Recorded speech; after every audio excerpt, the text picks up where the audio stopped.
Namaste, welcome to Buddha's teaching. Today we're going to talk about impermanence, what impermanence is and why the Buddha taught about impermanence. What does impermanence have to do with our life and what does impermanence have to do with the teaching from the Buddha? So in Buddhism, the Buddha taught about three principles, that is the pillars in the teaching. Those three principles are impermanence, or in Pali language it's called anicca, impermanence. And the second principle, or the second pillar, is dukkha, or suffering, as we have studied in the Four Noble Truths, which is the first noble truth. And the last one is anatta, which means non-self. Okay, so in Buddhism, the Buddha taught about those three pillars: impermanence, suffering, and non-self. Those are the three pillars in Buddha's teaching. So why the Buddha taught about impermanence? As we all know, we sort of have an idea about what impermanence is, right? We always say that nothing stays the same, right? Things is always changing. We all know that, okay? Sort of like in the back of our mind. But the illusion of our world, the projection that we receive, it seems like everything that is around us, it seems like it's permanent. Okay, the illusion that the world gives us is the illusion of permanent. Okay, the permanence of our physical being, of our body, the permanence of things that we see, right?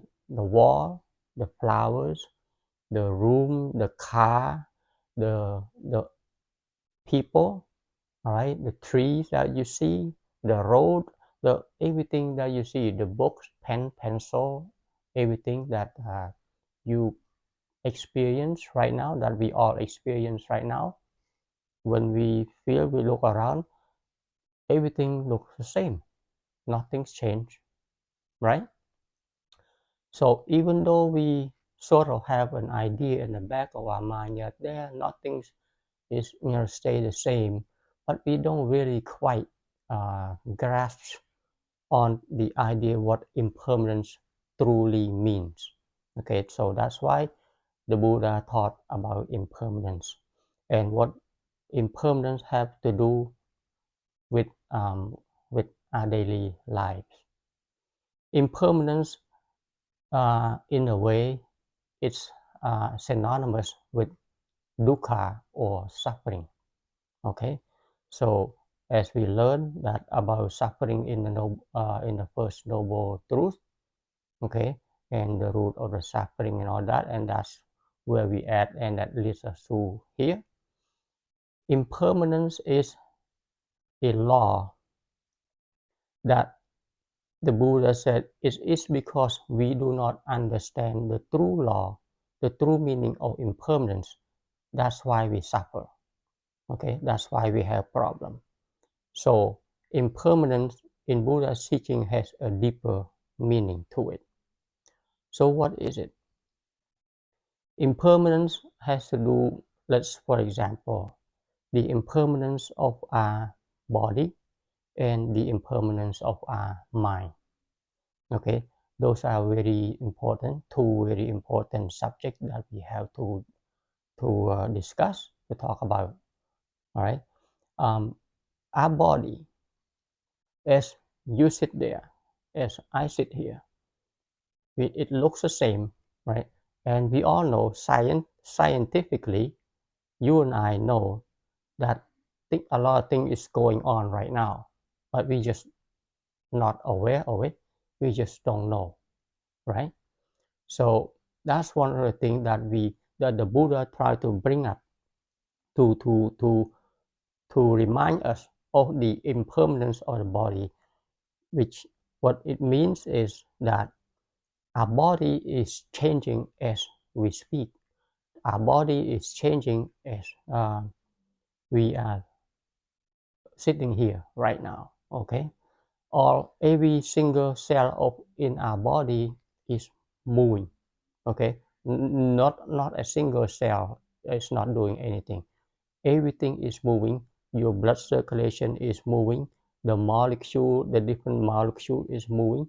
Different kinds of chemical activity is going on in our body. Everything is moving. It's just that we are not aware of it. Okay, so since we are not aware of it, it seems like nothing is happening, right? That is the incredible thing about our body. Our body is functioning flawlessly together with the different organs. We don't even know. We know, yes, when we're hungry, right? When we feel the pain and all that. But when the body is functioning normally, we're not even aware that the body is doing things. Okay, and but in reality, as you and I know, the body is doing stuff, and it's changing, and it's working, it's developing, it's repairing, right? Changing all kinds of things, and they are also the changing uh, from being healthy to being sick, okay, because of whatever situation is from food, from the changing weather, from the virus, or or from the different situation that we encounter. So everything is changing. Okay, so with that, that's what the Buddha said. We have to understand this law of impermanence deeper. It's because we do not understand that everything is impermanent. The illusion that we have is that everything is permanent. So because we think, right? Because we think that everything seems like static, right? Nothing changed. So we develop this clinging. We develop this attachment to it. It's because of the illusion of the permanency of everything. Okay, we are clinging to what? Because of our illusion to the true reality. We cling to people, right? We cling to materials object. Okay, we cling to our status. We cling to the wealth, to the fame, the popularity, the fortune, and all that because we have this tendency of thinking that everything is permanent, right? And that's why it leads us to suffering, right? But the Buddha said the problem that we have, according to when we don't understand the impermanence of things, the problem is that we are clinging, we are attaching ourselves onto things that is not permanent, but we mistakenly think that it is permanent. You follow that? Yeah. Let me say it again. We are mistakenly clinging, holding on to things that is never permanent. All right, and but we think it's permanent. We think that it's not going to change, but in reality, things always change.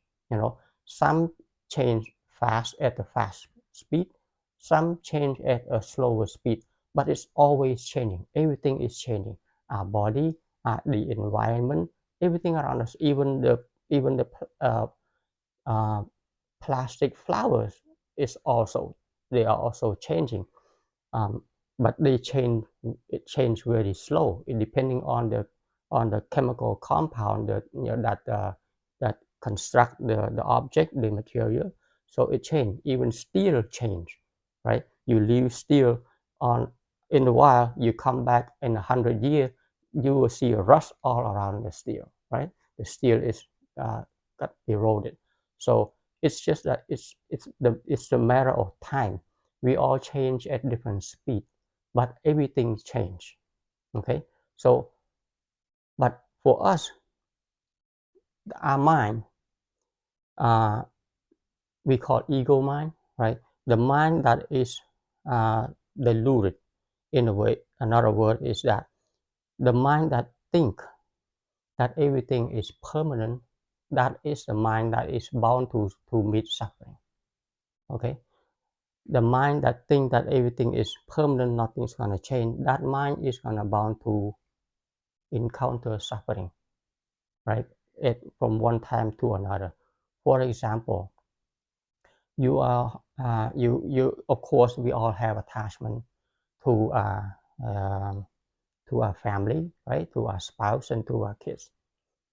Okay, so and we don't we in our mind we have this idea, this tunnel opinion of what, that they're not going to change. Okay, and they just gonna be like that forever and ever. Okay, that is our wish.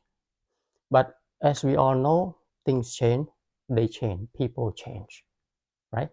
People develop different scenario, develop different kinds of ideas and thinking, develop physically in a different way from you, right? Some grow big, some not big, some grow tall, some not tall, and it's change, right? But so, and of course also with all the thing that's going on, and when we cling to, and this also part of the changing is, let's say for example, your loved one goes out and then something happen, accident happen, you know, broke a leg, all right, broken arm, get into some kind of accident, or and then come, or one day they develop some kind of sickness, some kind of illness. That's all changing. You see, that is part of impermanence, right? This there's nothing that is permanent. So, but we when we think that things not going to change this way or that way, and that is just our wish.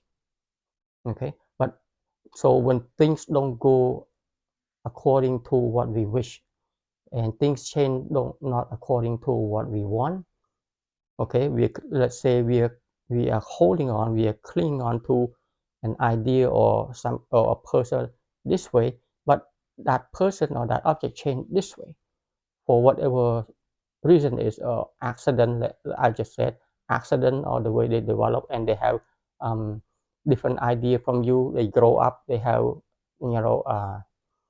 they have opinions about, let's say, politics, about environment, about society, and they develop differently from you. So things change like that.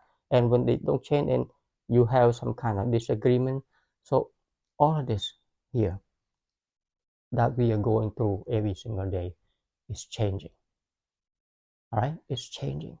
So it, at the very depth of everything, there's nothing permanent.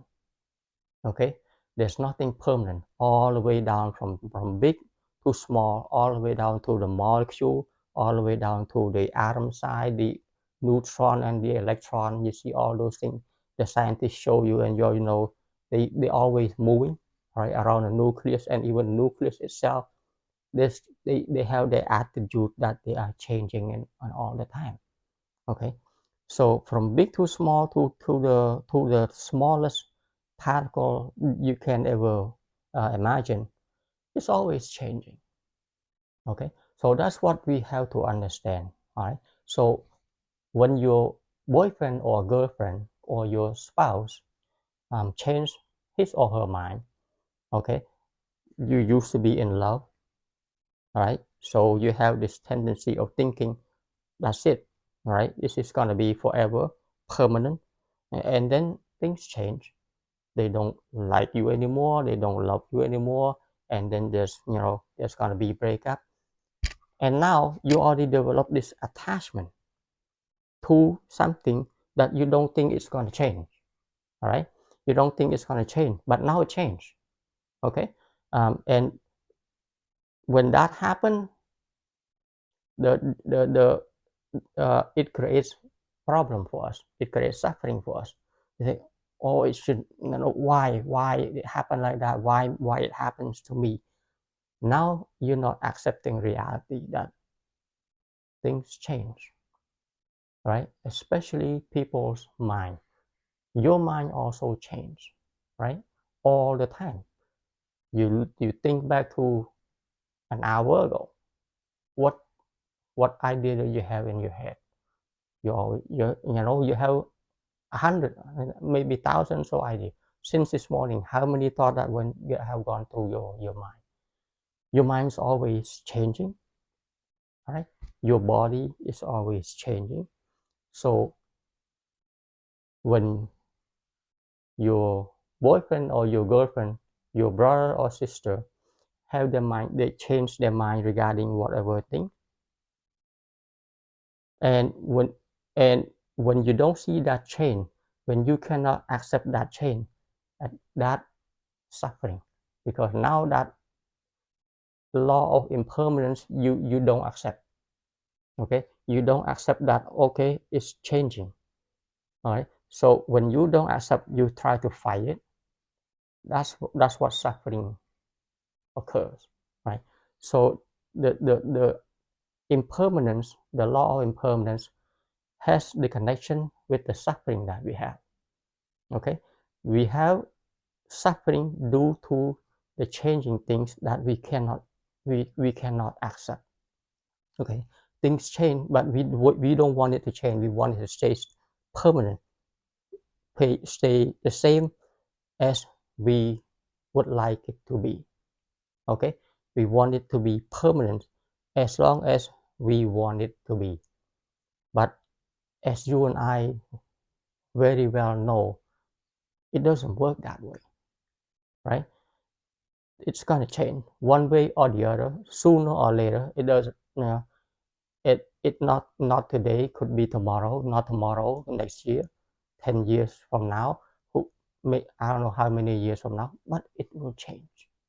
So that's the thing that you gotta keep in mind. So, oh, okay, so what do I do? Okay, what do I do if things change? Right, you have to keep that in mind. Okay, so things happen all the time, as you know. I want to just bring out the scenario about things that change within your family, within between you and your spouse, between you and your children, between you and your close family and relative. Things change. Okay, so what will you do then? Okay, uh, now since we cannot cling on to things, all right, because like the Buddha said, it is our own ignorance, all right, that we try to cling on to things that is always changing, that is moving. So when we try to hold on to it, when we try to cling on to it, but we cannot because things keep changing, then we suffer. It's like we try to keep water. I try to keep water from leaking out from your hand, or try to hold up a ball of air that you don't want to air to leak out through your. It's not possible. But when we try to do the impossible, we suffer. Okay, so what do we do? Right? What do we do?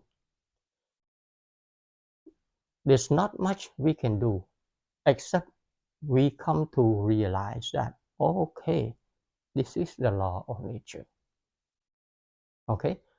The acceptance of the law of nature is the only way for you to understand and to be at ease with yourself instead of fighting, instead of suffering. Okay? You suffer because you fight against something. You don't want something to happen, right? You don't want, but the true reality of it is that things changing. And when you try to hold on to it, it's it's it's not it's not possible because it changed, right? You try to hold on to something that's always changing. It doesn't. You try to say no, don't change, stay the same, stay the same. Okay, it doesn't work that way, right? So once you get to understand this a little deeper, you step back. You said, oh, okay, because of this delusion, right, of my mind, that I see things as, I think that things always gonna be like this all the time. That is the problem. Okay. The reality is things can change just like that. Okay. Things can change just like that. Okay. Um, with that in mind, you start to realize something very special, something very important. Say, okay, so people change, all right, physically, mentally. You're with somebody, okay, you're with your boyfriend, girlfriend, your whoever. Let's say one day they change their mind. They say they don't want to be in a relationship with you anymore. Let's say, let's just say, okay. Now, of course, for most of us, we have issue, right? But if you understand that ahead of time, you step back and you ask yourself, okay, what can I do or what have I done, okay, to the situation? Now, the one thing is that you have to keep in mind when people change, it's not easy to, it's not that you're gonna go and change people's mind. You cannot do that, right? But what you can do is to yourself over here. In a relationship, let's say you are a good partner, okay? You do all the good stuff that you supposed to do, right? You are responsible. Let's say if you're a housewife, for example, okay, for example, you do all the help all the stuff in the house. You even go to work. You do all the cooking, the cleaning, all that, and you are honest to your you are to your partner, and you have always have good heart. You always have this generosity and the feeling of helping. So you are a good person, okay? You are showing you doing out of compassion. You have a lot of love toward the person, and they don't want that. Okay, they say I want to break up for whatever reason. Now, who's losing? You ask yourself. You say, I'm doing everything I could to the best of my ability. Okay, it's not that I have cheat. If you cheat or something, then that's a different story, because karma is karma. But let's say you're a good person, you already do all your stuff, and they still don't like you. There's nothing else that you can do, right? You cannot make people love you. Okay, people have to see you. You have to see you who you are. People have to see the value in you, right? They see the value in you. If they don't see the value in you, there's no way you can go to tell them, well, you don't see my value, you don't see what I'm doing. That's not it, right? That's not how you do things. You ought to do all the good stuff, all the things.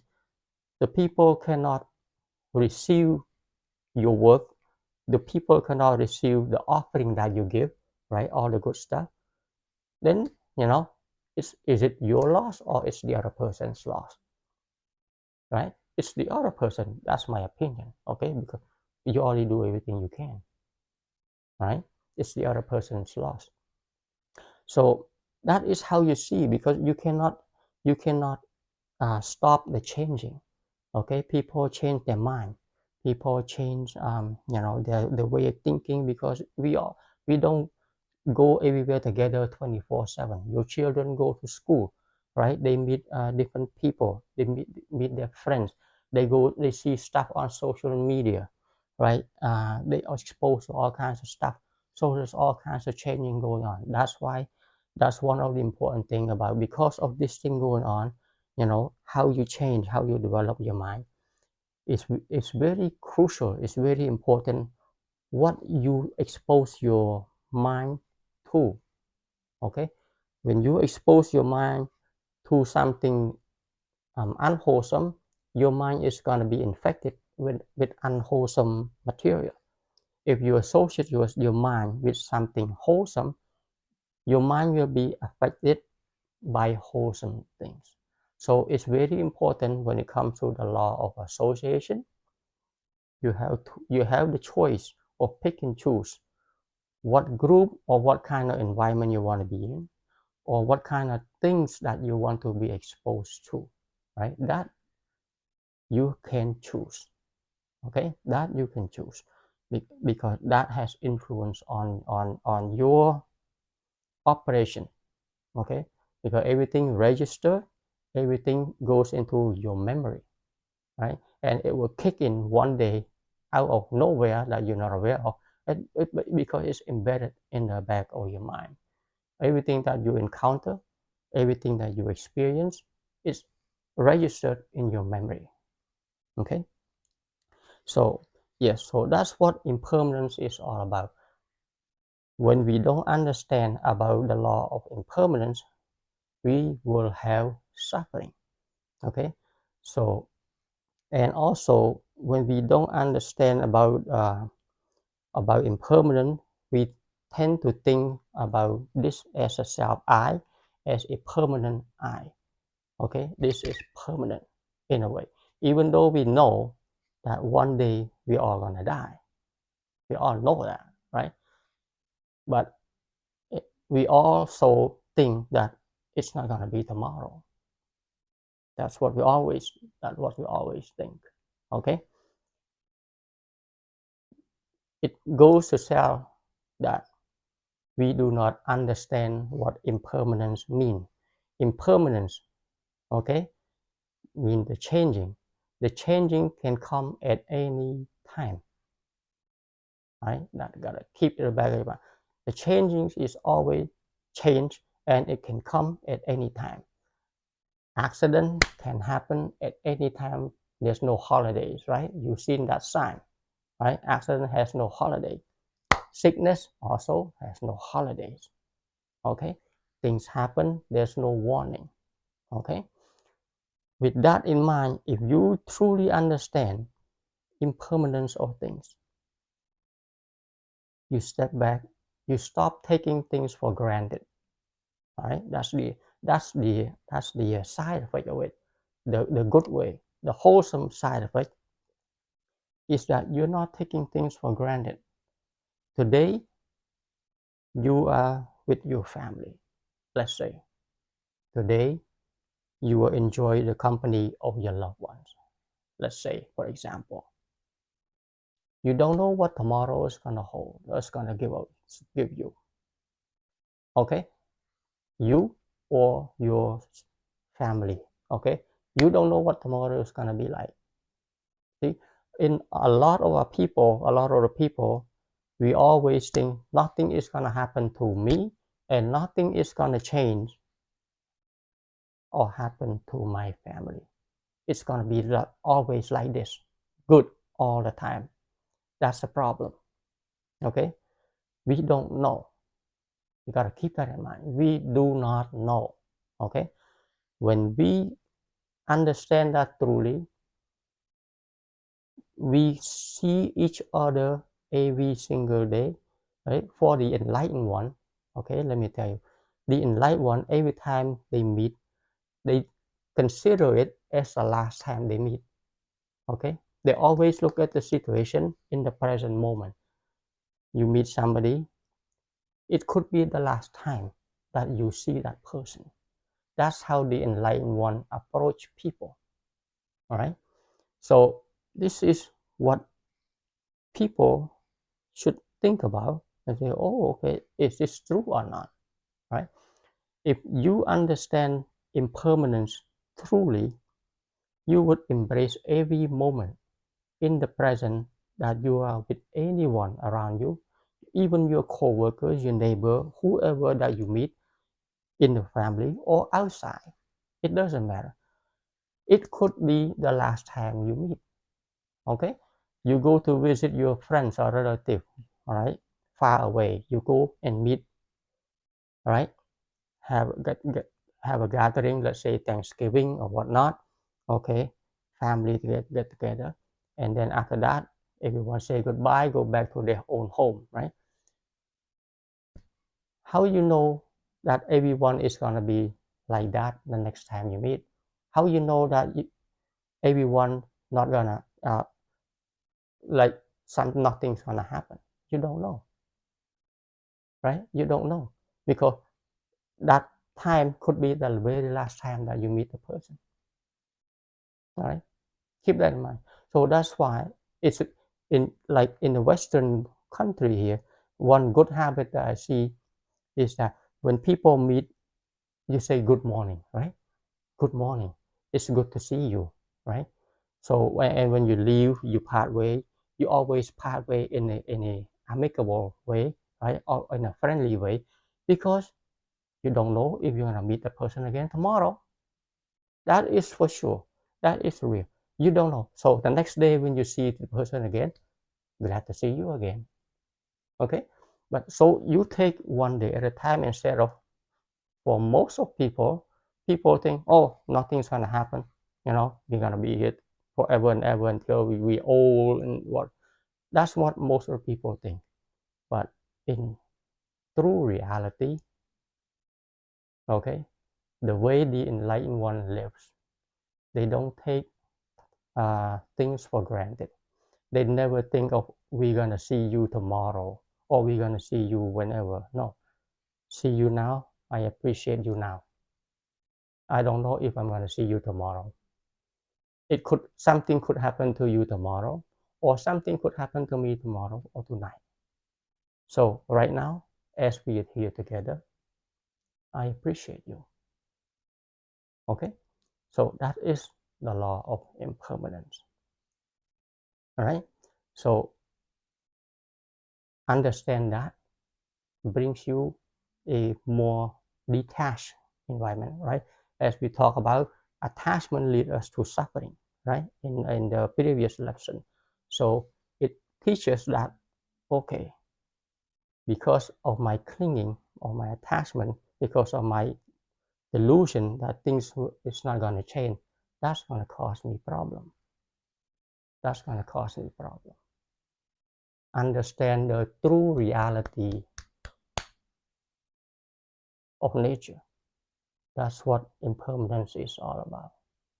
Okay, so that's all we have for impermanence. If you have any question, any comments you'd like to leave me, please leave it down below. Until next time, I'd like to pay respect to the triple gem, the Buddha, the Dharma, and the Sangha. Namaste.